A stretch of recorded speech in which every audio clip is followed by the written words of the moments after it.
देखिए, मैंने आपको इनकम टैक्स स्टार्ट करवाया हुआ था। इनकम टैक्स के अंदर मैंने आपको कुछ बेसिक कंसेप्ट करवा दिए थे। अभी ना आप ये ऊपर एजुकेशन से सरचार्ज नहीं करेंगे, हम बाद में करेंगे।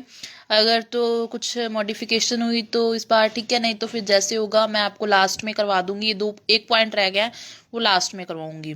देखो, रेजिडेंशियल स्टेटस रेजिस्टेंस, मैंने आपको बताया था हमारी इनकम के बहुत से हेड्स होते हैं, हाउस प्रॉपर्टी वगैरह होता है, सैलरी होता है। इसमें ना सबको कैलकुलेट करते टाइम हमारे ना रेजिडेंशियल स्टेटस देखा जाता है कि हम किस तरह से इंडिया में रहे हैं, किस हिसाब से हमें रेजिडेंशियल स्टेटस हमारा है। तो इनकम टैक्स एक्ट जो 1962 है, 60 है, वो उसका सेक्शन 6 है जो वो रेजिडेंशियल स्टेटस के बारे में बताता है इंडिविजुअल के लिए। देखो, पहले है कब इंडिविजुअल को रेजिडेंट या एनआरआई बोला जाएगा। देखो, रेजिडेंट्स के दो केस है, ऑर्डनरी और नॉट ऑर्डनरी।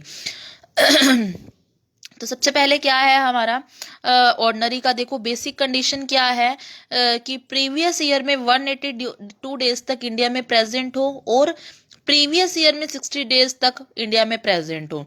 दोनों में से क्या हो सकता है, ओनली अगर तो हमारी क्या है इसमें, अगर तो पहली और दूसरी में से कंडीशन में से अगर एक भी हो सकती है तो कोई बात नहीं। अगर तो पहली सेटिस्फाइड हो गई है तो दूसरी देखो क्या होता है, ओनली वन और two, one two and to.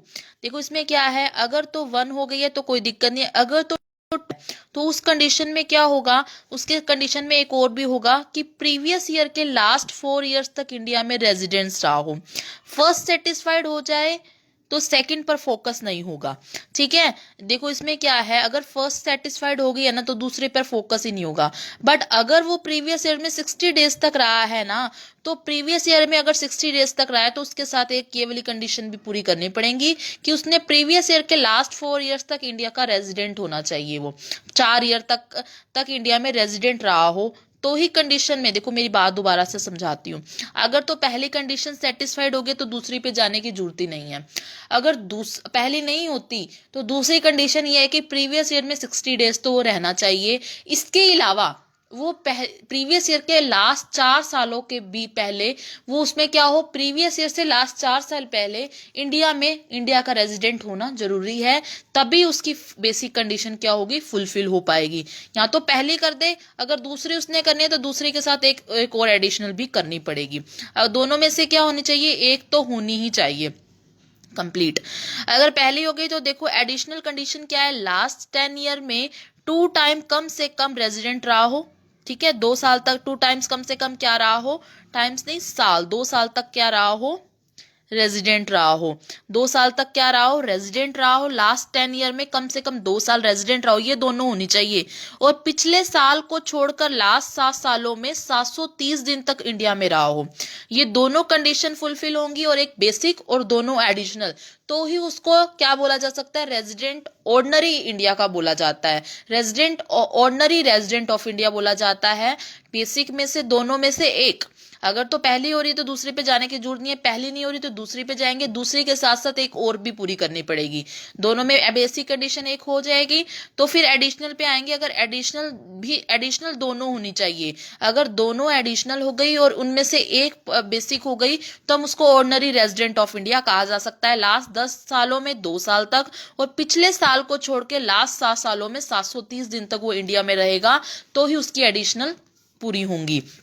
Not ordinary में क्या है, अगर बेसिक में से एक कंडीशन पूरी हो गई और एडिशनल में से भी एक पूरी हो, बोथ नहीं है, तो उसको नॉन रेजिडेंट ऑफ इंडिया बोला जाएगा। ऑर्डनरी में क्या कहा जाएगा, बेसिक में से भी एक और एडिशनल बोथ होगी तो उसको ऑर्डनरी रेजिडेंट बोला जाएगा। इफ बोथ नहीं होती, दोनों बेसिक और एडिशनल की, तो उसको एनआरआई बोला जाएगा। देखो कितनी साफ भाषा में मैंने बताया, साफ लैंग्वेज में, नहीं तो इतनी देर लग जाती है इसको समझने में ही। नेक्स्ट देखो, HUF, Hindu undivided family. Resident के केस में उसको हिंदू अनडिवाइडेड फैमिली को रेजिडेंट कब बोला जाएगा, इफ एचयूएफ का कंट्रोल फुली इंडिया में है तथा पार्शली इंडिया में है। अगर एचयूएफ का कंट्रोल फुली या पार्शली इंडिया में है तो उसको क्या बोला जाएगा, रेजिडेंट ऑफ एचयूएफ बोला, रेजिडेंट ऑफ इंडिया बोला जाएगा। अगर एचयूएफ का कंट्रोल आउटसाइड इंडिया तो उसको एनआरआई एचयूएफ बोला जाएगा। देखो रेजिडेंट ऑर्डिनरी के केस में क्या होता है, इफ कर्ता एडिशनल कंडीशन पूरी करता है तब एचयूएफ भी ऑर्डिनरी कहलाया जाएगा। एडिशनल दोनों पूरी कर लेगा करता तो उसको रेजिडेंट ऑर्डिनरी बोला जाएगा। इफ कर्ता एडिशनल में से सिर्फ एक करता है तो उसको एनआरआई बोला जाएगा। ठीक है, कर्ता के केस में अलग होता है, एचयूएफ के केस में अलग होता है। एचयूएफ तो सिर्फ एनआरआई और रेजिडेंट ऑफ इंडिया कहलाया जाता है। हम पर्सन को ऑर्डिनरी और नॉन ऑर्डिनरी में कैटेगरी में डिवाइड करते हैं ना।